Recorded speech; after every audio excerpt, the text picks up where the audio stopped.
Hi, my name is Bob and welcome back to the Homestead, y'all. It's time for me to install our 500-gallon water tank on the end of our barn. I finally got our fascial boards up on the north side of our barn and some guttering up.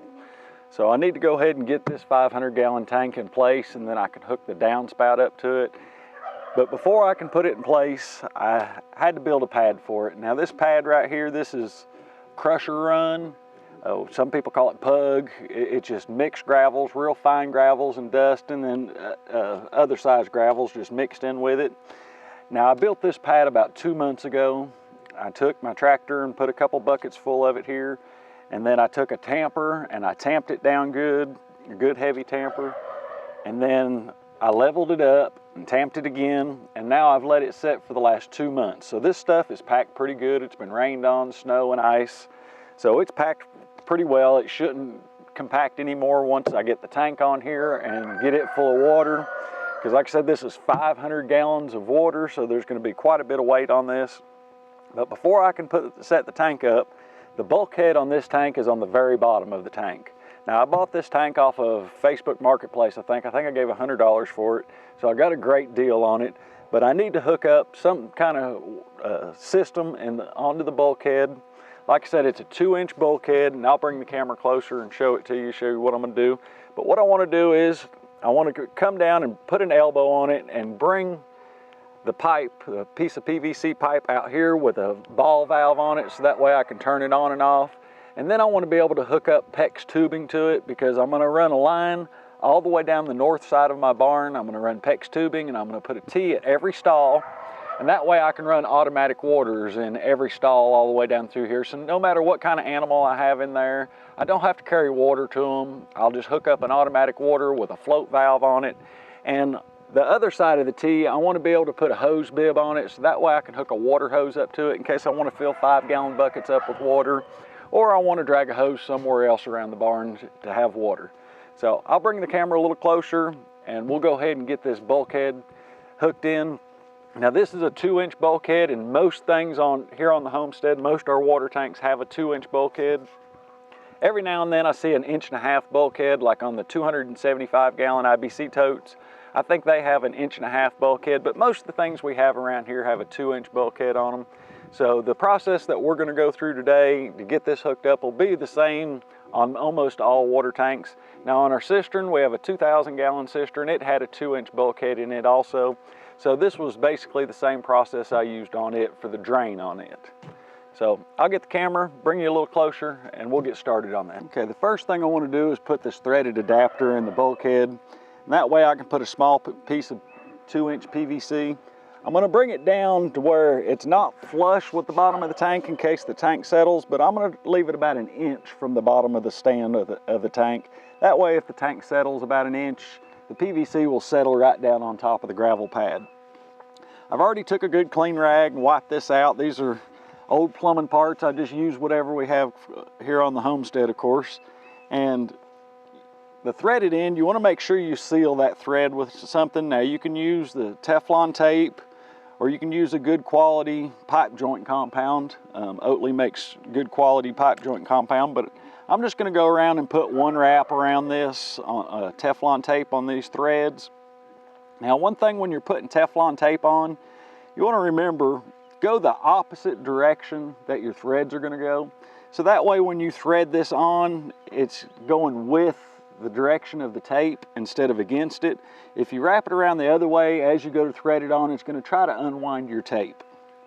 So we'll just put one layer on this. Now before I did this, I took a good clean rag and I cleaned the threads on the inside, and I cleaned the threads of this also. So you want to make sure they're good and clean. On these, most of the time you can just tighten them hand tight, because they have these little knobs on here and you can grip it real well with a pair of gloves. But if not, then you want to use a pair of channel locks or adjustable pliers that you can actually get around it and get a good grip on it to tighten it up the rest of the way. Now you don't want to over tighten these. Of course, these are plastic, these are PVC, you can break them real easy. But I want to make sure I have it tight enough, because once I glue my PVC pipe in on this, then I won't be able to turn it much. I would rather use threaded for every joint, but I don't have that here on the Homestead. Our closest Lowe's is about 40 miles one way to go to Lowe's to get pieces, so I've had to kind of scavenge around the Homestead here and find the pieces I needed, but I think I've put it together to where it'll work just fine. But if you have to go buy new ones, get all threaded pieces to where you can thread the next piece in, and the piece coming out, you can thread it also. Now, if you've never worked with PVC cement, it sets quick. So you want to get it in place as fast as you can, because once it starts to set, you can see that's just a few seconds. I can't turn that. So when we go to put this piece in, I want to make sure I line this up pretty much where I want it, because once it gets in there and the cement sets, you're not going to be able to move it. Well, I've dry fit this piece in. I haven't glued it yet. I've laid me a straight edge across here. I'm going to go ahead and make a mark right there, and then I'm going to add an inch to it. So that should bring the end of our 2-inch PVC an inch past this stand.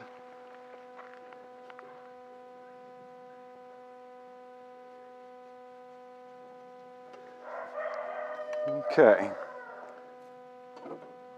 There, we've added an inch to it. Of course, once we get this cut off and this mounted, this 2-inch ball valve is going to go on it. And that should give us plenty of room, even cut off down here. That should give us plenty of room to turn the ball valve on and off. So now we should be able to put our 2-inch ball valve on. Line him up with that pipe with the elbow. Just like that. There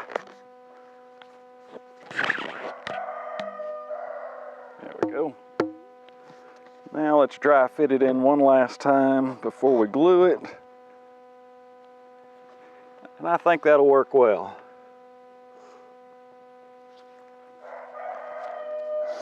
Now that should give plenty of room for the tank to settle. Like I said, there's a little over an inch here, and then that should give plenty of room where I can get to the ball valve and shut it completely off. Now when we put our PEX on here, we're going to put a ball valve on each line, so that way if we want to leave the automatic waters on all the time, or if we want to leave the hose bib on and off, we can shut it on and off. But I think this is going to work well. So I think what I'll do is I will go ahead and glue these two pieces together, and then we'll glue this one and put it in.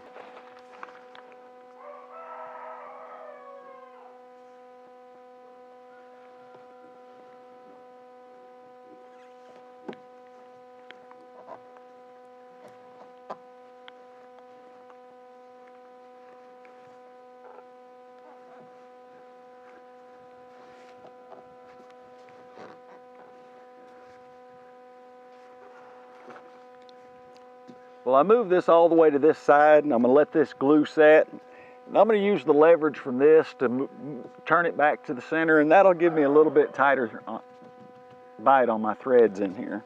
It's not a whole lot, but it'll give me a little bit. So we'll just leave that till it sets. Now we can go ahead and stand our tank up, position it where we want our downspout to come to, and then we'll go ahead and put the other fittings that we need on this end, so that way we can hook PEX to it. Okay, now for the fun part, trying to stand this 500-gallon tank up on that gravel pad. So I do have a 6x6 block under here that keeps it from rolling. What I'm going to try to do is stand it up right where it is and then twist it around and line it up with the edge of the barn as best I can for the downspout to come down and come into the tank.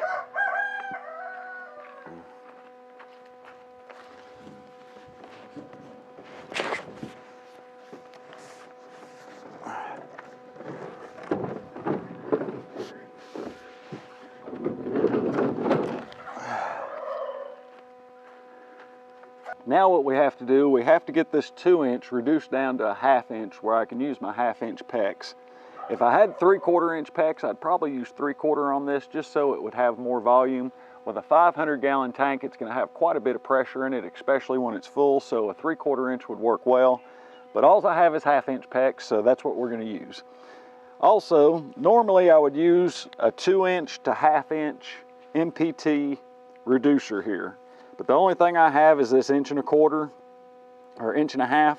So I'm gonna have to go about it a little bit differently. I'm gonna have to use a piece of 2-inch PVC with a reducer, and then another piece threaded into it, like that.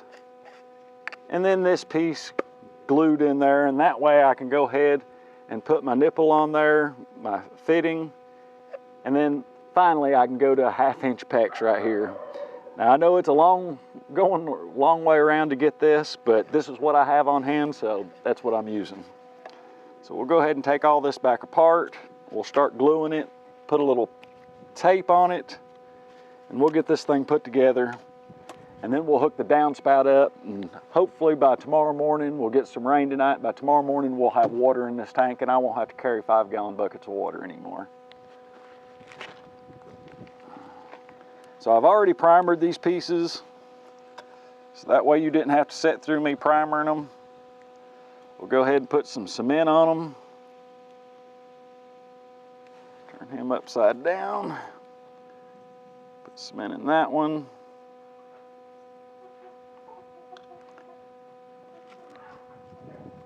Make sure I grab him on the right way. Put it in. Put cement on this side, and then we'll go ahead and get it in the ball valve. Now one thing I did do, I went inside the barn and went to my scrap pile, and I got a scrap piece of 2x4. It's an 1.5 inch pressure treated 2x4. This was left over from our build. I keep all my scrap pieces because you never know when you're going to need them. But I went ahead and put it underneath this. It fit perfectly, an 1.5 inch, because once this piece of PVC gets full of water, it's gonna have a little bit of weight out toward the end, and I didn't want it putting pressure on the elbow inside. So I'll leave that piece there, and it'll support this, so that way when we get water in there, we don't have to worry about it cracking. Okay, we just need some thread sealer. We'll take and put just a small wrap around this. And the same thing with this one. Since this screws in righty-tighty, lefty-loosey, you want to go the opposite direction, so that way you don't unwrap your tape. And we'll just put one layer around once we get back to it. If you put 2 layers on it, it wouldn't be the end of the world, but I found over the years that if you put too much on, it will leak.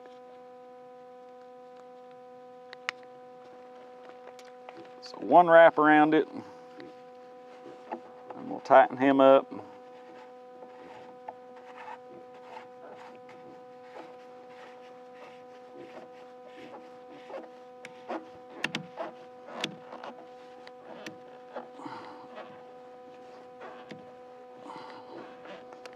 This one I can get to with my channel locks, or my adjustable pliers, and I can give him a couple extra twists.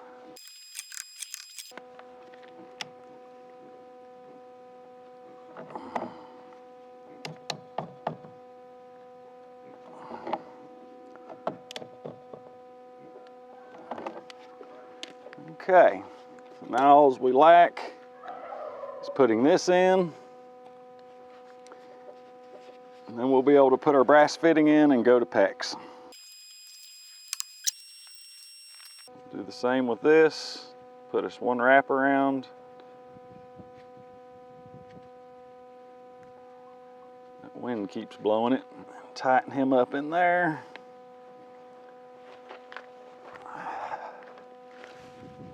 Help if I had all my tools here.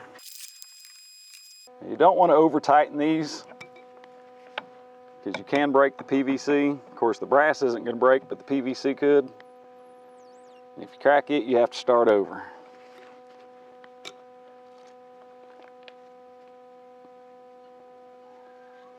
Now we'll put another little wrap around this.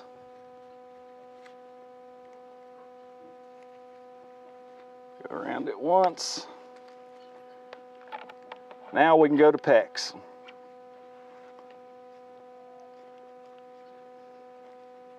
I know this was the long way around. It should be all the way back here, this PEX fitting, but like I said, I didn't have that fitting.